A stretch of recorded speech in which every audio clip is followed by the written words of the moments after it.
বিসমিল্লাহির রহমানির রহিম। আমাদের বর্তমান চলমান যে সমস্যাগুলো, জুলাই অভ্যুত্থানের পরে 203 দিন পার করলাম, আইন শৃঙ্খলা বাহিনী বা যাই হোক, এনিওয়ে আমার কাছে যেসব জিনিসগুলো সবচেয়ে বেশি সমস্যা মনে হয়েছে, তার ভিতরে নাম্বার ওয়ান হচ্ছে স্টুডেন্ট। ছাত্ররা রাজনৈতিক দল করবে বা ছাত্রদের রাজনৈতিক দল, নাগরিক কমিটি, বাট তারা অনেক চেষ্টা করছে, পারতেছেন না। তাদের ইমেজের কোনো সমন্বয়কদের ঘাটতি হয়তো বা আছে, এই জন্য অনেকেই রেসপন্স করছেন না। বাট একটা ছাত্র কোনোদিন একটা দেশের রাজনৈতিক দল কখনোই হয় না বা হতে পারে না। আবার আমাদের দেশের ছাত্ররা রাজনীতির বা আমাদের ঐতিহাসিকভাবে ভারত ইন্ডিয়ান সাবকন্টিনেন্টে ভাষা আন্দোলন থেকে শুরু করে আমাদের একটা ঐতিহ্যগতভাবে ছাত্রদের ভূমিকা আছে। ছাত্র রাজনীতি আমরা বন্ধ করতে পারি না বা বন্ধ করার কোনো ওয়ে নাই। আমাদের দেশে 40টা 45টা রাজনৈতিক দল থাকুক, 50টা রাজনৈতিক দল থাকুক, সব দলগুলোর কিন্তু ছাত্র উইং নেই। As per I know, Bangladesh Awami লীগের ছাত্র উইং আছে, ছাত্রলীগ, বিএনপির ছাত্র দল, জামায়াত ইসলামের ছাত্র শিবির, আর বাম সংগঠনগুলোর ওই যে ছাত্র ইউনিয়ন, এরাই যা আছে।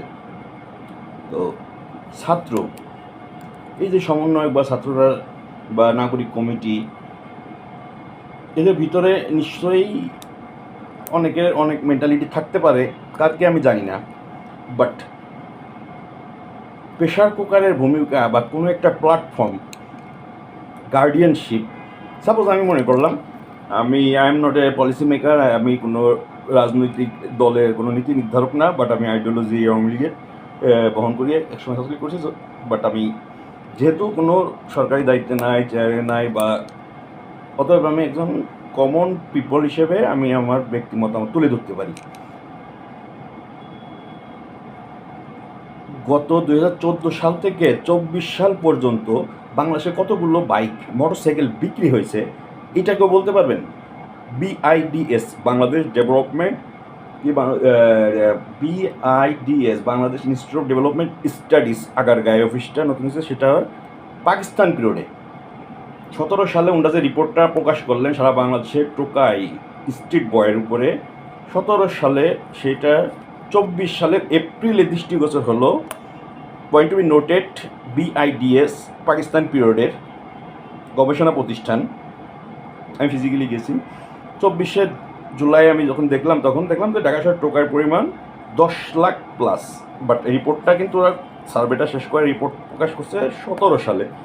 বাট এনি হাও আমার দৃষ্টিগোচর হয়েছে 2024-এর এপ্রিলে। আমাদের দেশে যা হয়েছে, যা হয়ে গেছে, একটা জিনিস ভেঙে গেছে, নষ্ট হয়ে গেছে, আমরা সেটা ব্যাক আনতে পারবো না। বাট হিস্ট্রি, কালচার, সত্যতার উপরে বেশ করে আমাদের আগাতে হয়। এখন স্টুডেন্টের চরম ভূমিকা সমাজ গঠন থেকে শুরু করে সব কিছু। তাই স্টুডেন্ট নাই কোথায়? আমরা সকল মাদ্রাসা থেকে শুরু করে primary school, high school, college related, এই যে জাতীয় ইউনিভার্সিটি, পূর্ণাঙ্গ ইউনিভার্সিটি, অন্যান্য মেডিকেল কলেজ বা অন্যান্য বিষায়িত কলেজ এবং বেসরকারি প্রাইভেট ইউনিভার্সিটিগুলো, তারপরে 3টা ইন্টারন্যাশনাল ইউনিভার্সিটি, বিষায়িত ইউনিভার্সিটি, সবগুলোই যেহেতু আমরা জানি, স্টুডেন্ট জানি, সবই জানি। ডাকসু ছিল, যেমন চাকসু মাঝে হয়েছে, আবার বন্ধ হয়ে গেছে। আমার কেন জানি মনে হয় 4টাই তো রাজনৈতিক দল। কেন মোটরসাইকেলের কথা বললাম আমি? 2014 থেকে 2024 সালে ছাত্রলীগের যে মোটরসাইকেল বাহিনী আমি দেখছি, সেই মোটরসাইকেলগুলো কি ইন্ডিয়া চলে গেছে বা বিক্রি হয়ে গেছে, পালাই গেছে? নিশ্চয়ই না।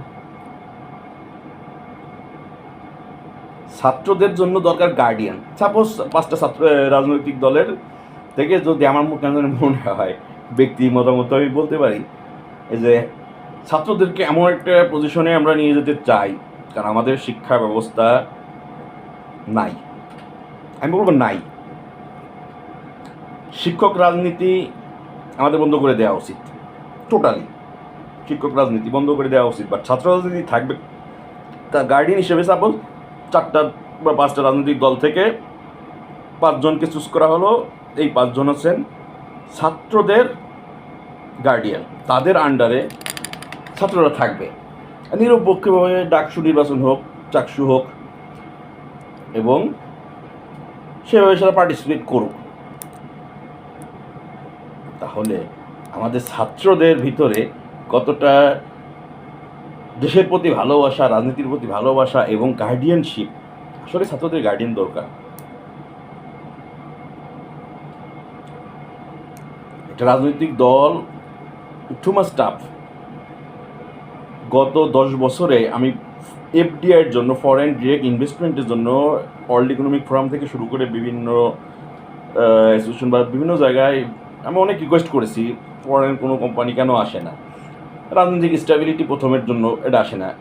আমি বললাম আমাদের সাথে রাজনৈতিক স্টেবিলিটি আছে, বসে হ্যাঁ আছে, বাট করাপশনের কারণে খরচ অনেক বেড়ে যায়। তোমাদের দেশে প্রচুর করাপশন।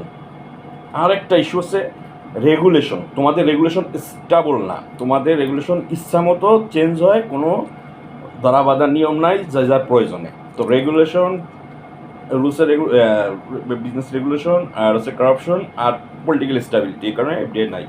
আমরাও চেষ্টা করিনি।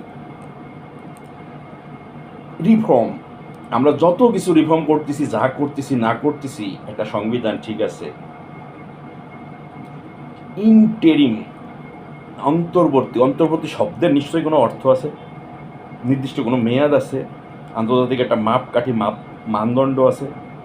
বাট হ্যাঁ, আমরা অবশ্যই রিফর্ম করব। সেটা রিফর্মটা কীভাবে করব?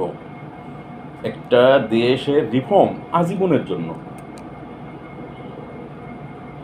আইন আমরা বানাই আমাদের প্রয়োজনে।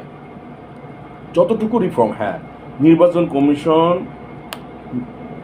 শতভাগ না হইলেও অ্যাটলিস্ট টলারেবল, যে কোনো রকম সরকার এবং রাজনীতি বা কোনো কিছুর সাথে এমনভাবে গঠন করা উচিত ছিল, যেহেতু হয়ে গেছে গঠন, বাট কোশ্চেনেবল আছে। কীভাবে কোশ্চেনেবল আছে?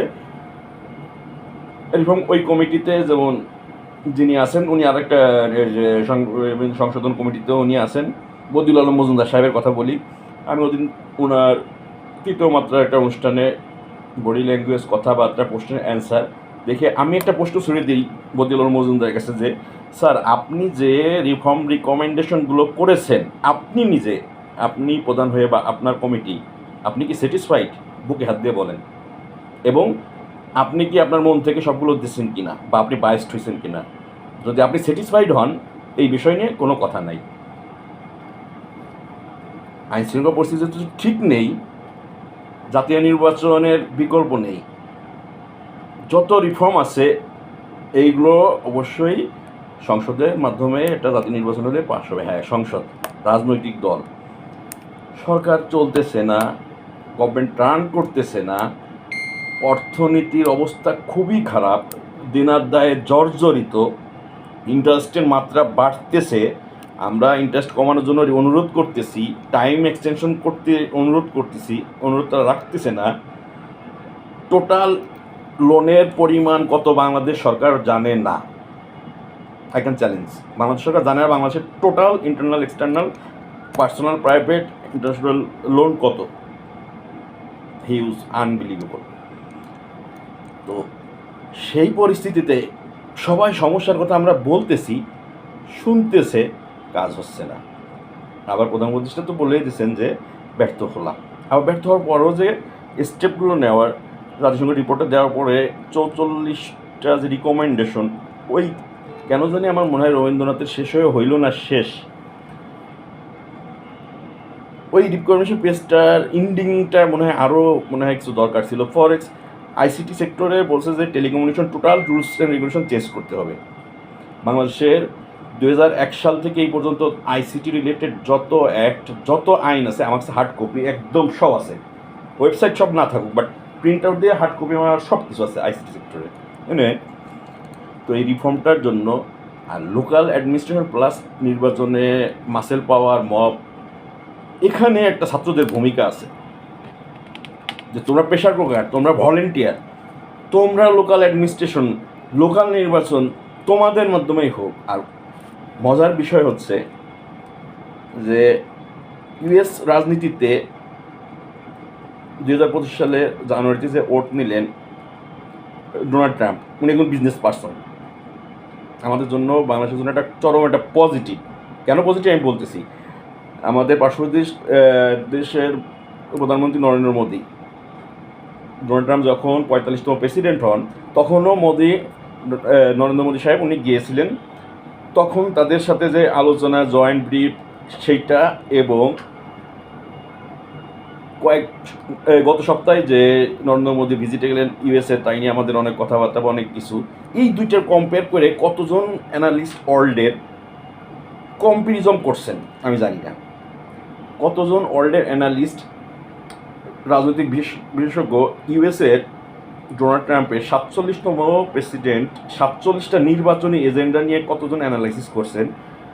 তারপরে নির্বাচনে জয়ী হওয়ার পরে make America great again, not United states of America, make America great again America,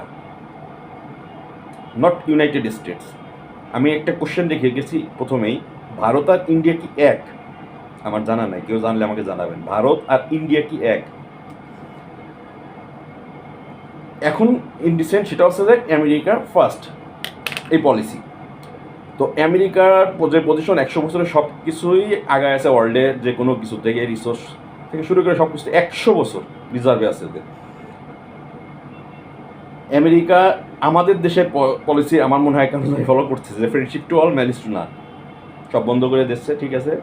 এবং আমেরিকা সবার সাথে বন্ধুত্ব নিচ্ছে আমার মনে হয়। এবং আমেরিকার যে পজিশন ওয়ার্ল্ডে, এমন কোনো দেশ নাই যদি সেই দেশকে আমেরিকা তার ফ্রেন্ডশিপের অফার করে সেই দেশ না বলবে। ডোনাল্ড ট্রাম্প বাংলাদেশ চিনত না, এটা আমরা সবাই জানি। ওনার নির্বাচনের আগে হিন্দুদের নিয়ে আমাদের দেশে উনি একটা টুইট বার্তা দিলেন, সেটা নিয়েও আমরা কীভাবে কী দেশে না দেশে ওটা নিয়ে ব্যাখ্যা না দিই। বাট এক্স্যাক্ট ওনাকে বলা হয়েছে যে বাংলাদেশে যে সরকার পতনে ইউএসএর কোনো ভূমিকা, ডিপ স্টেট বা বাফার স্টেট, কোনো এক্স্যাক্ট উনি না বলে দিলেন, নাই।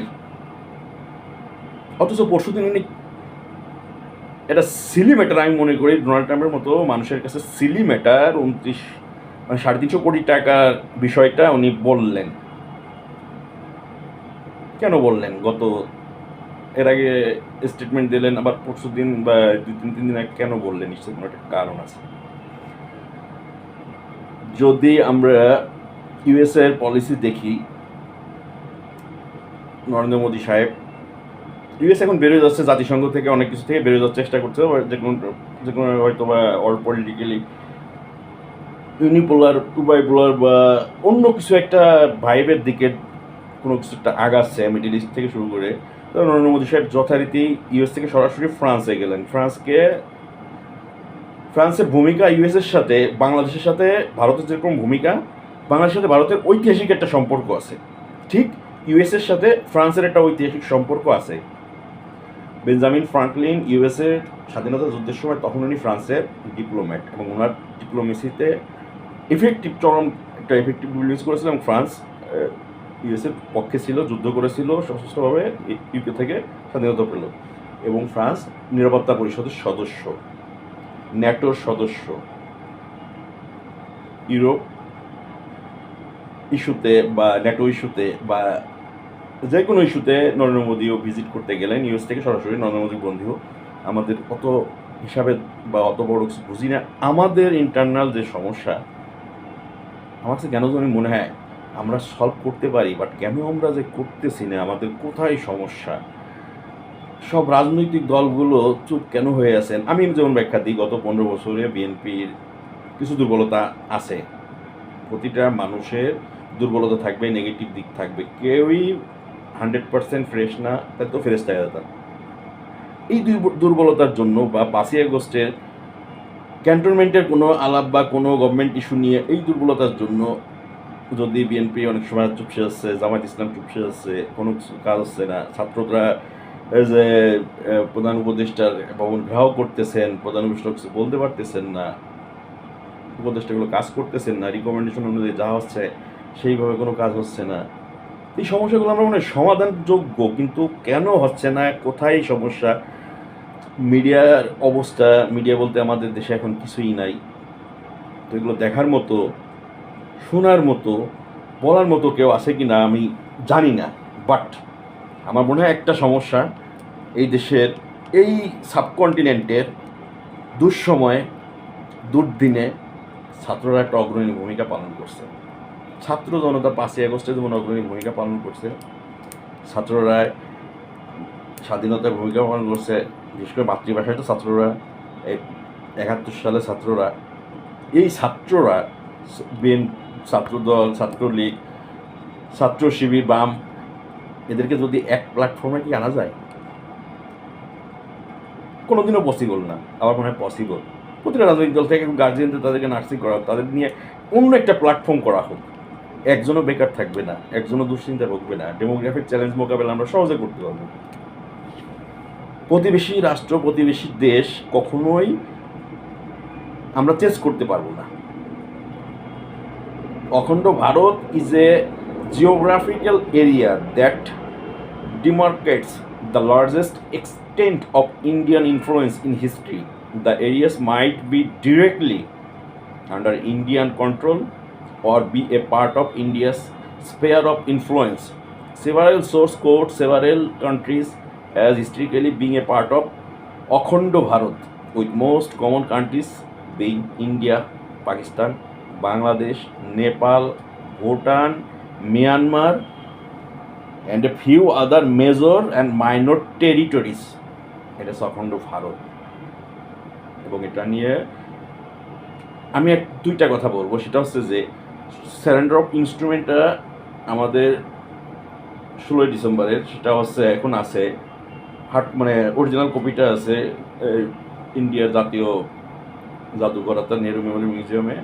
ওটা হচ্ছে পাবলিক প্রপার্টি। কিসের পাবলিক প্রপার্টি? ভারত, বাংলাদেশ এবং পাকিস্তানের পাবলিক প্রপার্টি। তাহলে পাকিস্তানের নিজস্ব কোনো দলিল নাই, বাংলাদেশের নিজস্ব কোনো দলিল নাই। বাট এটার কোনো ইস্যু না বা ফ্যাক্ট না, রূপকথায় বলতেছি, কারণ তাদের স্বাধীন দেশ। পাবলিক পলিসি, আমাদের দেশের নীতি নির্ধারকগণ পাবলিক পলিসি শব্দের অর্থ মনে হয় জানেন না। আমি ড্যাট শিওর। 20 জন উপদেষ্টাকে যদি জিজ্ঞেস করি এখন পাবলিক পলিসি স্যার অর্থ কী, পাবলিক মানে জনগণ, পলিসি মানে জনগণের নীতি। পলিসি আর পাবলিক শব্দটা যখন এক জায়গায় করা হয় তখন সরকারের নীতি হয়ে যায়, তখন জনগণের নীতি হয় না। তো এনিওয়ে, আমি বললে নেগেটিভ বলা হয়ে যায়, অনেক কিছু বলা হয়ে যায়, ইন্দো প্যাসিফিক স্ট্র্যাটেজিটা এমনভাবে কাভার করছে, যদিও বাইডেনের আমলে, জো বাইডেনের। তো এই অ্যাডমিনিস্ট্রেশন কোন দিকে আগাচ্ছে সেটা আমরা বুঝতে পারি সহজেই। আমি যদি বলি সাপোজ ডোনাল্ড ট্রাম্পকে, mister president, if you don't mind, আমাদের ট্রেড ইমব্যালেন্স স্বাধীনতার পর থেকে হিউজ, আপনি তো একটা বিজনেস আইকন, বিজনেস পার্সন, এবং বোল্ডলি, মানে আইন কানুন ধার ধারে না, বোল্ডলি বলেন আপনি, এবং আপনি সাকসেসফুলি অলরেডি একজন বিজনেস পার্সন। তাহলে আপনি বাংলাদেশ আর ইউএসের এই যে ট্রেড ইমব্যালেন্সটা আপনি ঠিক করে দেন পলিসি দিয়ে। আমি বললে কি ফাঁসির আসামি হবো? No, never ever. আমি যেদিন দেখলাম জাতীয় জাদুঘরে আমাদের সেন্টার অফ ইনস্ট্রুমেন্টটা পাবলিক প্রপার্টি 3 দেশের, সেদিন থেকে আমি চিন্তা করলাম বাংলাদেশটাকে বিক্রি করে দেখা যায় না। এবং যতবার বিক্রির কথা চিন্তা করছি 10 বছরে, ইউএসের কাছে বিক্রি করার চিন্তা করছি। সত্য একটাই, আমাদের ছাত্রদের নিয়ে একটা সমস্যার সমাধান করার দরকার। ছাত্র বাবা ছাত্রই, ছাত্র ভাই তুমি ছাত্রই, গার্ডিয়ান না। ছাত্র থেকে তুমি যখন বেরোয় যাচ্ছ, হ্যাঁ, তখন তুমি তোমার আইডিওলজি, তোমার ওই দলে যাচ্ছ, যেতে পারো। একটু চিন্তা করলে আমাদের মেইন সমস্যাটা এখানেই রয়েছে। এই সমস্যাটা দিয়ে আমরা আমাদের আইন শৃঙ্খলা পরিস্থিতি শুরু করে, নির্বাচন থেকে শুরু করে, ভলেন্টিয়ার থেকে শুরু করে, আমরা এই ছাত্র ইস্যু দিয়ে, ছাত্রদের দিয়েই সব কিছুই আমরা করতে পারি। ছাত্ররা করছে না কন্ট্রোল, ট্রাফিক, বন্যায় তারা দেখাইছে না, জনগণ তাদের পাশে থাকছে না। ভুলভ্রান্তি হইতেই পারে, ছাত্র বা ছোট বয়সে, আমি যেমন ছোট, আমার ভুলভ্রান্তি হবে, সবাই ভুলভ্রান্তি হবে। সেটা আমি মনে করি মেইন সমস্যাটা এখানে। এবং অতি সত্ত্বেও যে ইলেকশন, যাতে ইলেকশনই দিতে হবে, লোকাল ইলেকশনের কোনো ভ্যালু নাই। কারণ যত রিফর্ম যা আছে জাতীয় নির্বাচনের পরবর্তীতে আমাদের রিফর্মগুলোর অনেক, বলতে গেলে আমার স্টাডি পারপাজে আমি হিউজ বলতে পারবো, হিউজ, বাট অনেক বলে ফেলছি। বাট ছাত্রদের প্রতি আমার একটাই কথা, এবং রাজনৈতিক দলের প্রতি একটাই কথা, পিছনের দিনগুলোতে সব রাজনৈতিক দলের ভুল ভ্রান্তি আছে, সব রাজনৈতিক দলের। সেই লজ্জার জন্য যদি এক পাগায় দুই পা পিছিয়ে থাকেন তাহলে দেশের ক্ষতি হচ্ছে। ছাত্ররা যদি তোমরা ভুল সিদ্ধান্ত বা ভুলের দিক যাও সেটাও তো ক্ষতি হচ্ছে। অতএব খুব দ্রুত আপনারা দেখেন রাজনৈতিক দলগুলো সব পিছনের জিনিসগুলো নিজেদের ভুলভ্রান্তি বলে ছাত্রদের দিয়ে ছাত্রদের প্রবলেমটা সমস্যার সমাধানটা করেন। অ্যাকচুয়াল সমস্যা ছাত্রদেরই। আমরা একটা ইনোভেটিভ কোনো রাজনীতি বাংলাদেশে আনতে পারি কিনা, কারণ দেশ এখন পৃথিবী এখন আমরা এখন গ্লোবাল সোসাইটিতে বাস করতেছি। যে গ্রামে বাস করে সেও গ্লোবাল সোসাইটি, এখন আর আমরা সেই আগের মতো নাই। তাহলে আমরা ইনোভেটিভ কিছু একটা দেখাই যে আমাদের টোটাল স্টুডেন্টদের একটা প্ল্যাটফর্মে নিয়ে আসলাম এবং সেখানে কোনো মার্কার নাই, মত নাই, সব রাজনৈতিক দলের মতামত নিয়ে একটা গঠন কাঠামো, হ্যাঁ সবাই আইডিওলজি থাকতেছে। সেখান থেকে এই প্রাতিষ্ঠানিক যে ডাকসু নির্বাচন হচ্ছে, যেভাবে হচ্ছে যা হচ্ছে তার জন্য এবার গার্জিয়ানগুলো থাকতেছে, মনিটরিং থাকছে, সব কিছু থাকতেছে। স্টুডেন্টশিপ শেষ হচ্ছে, তুমি রাজনীতি করতে চাচ্ছ, হ্যাঁ ওই প্ল্যাটফর্মে তোমাকে তোমার জবের কোয়ালিটি করে দিচ্ছে, রাজনীতি করছে, রাজনীতি তোমার সেই দলের তোমাকে নিয়ে নিচ্ছে বা যাওয়া যাচ্ছে। আমি প্রিলিমিনারি জাস্ট 1-2 লাইন বললাম, এরকম 1000 লাইনের মতো একটা আমি এটা রিপোর্ট করছি, বলতে পারবো, দেখাতে পারবো। এই সমস্যাটা আমাদের সলভ করার দরকার আমার মনে হয়। ধন্যবাদ, অনেক বলে ফেললাম।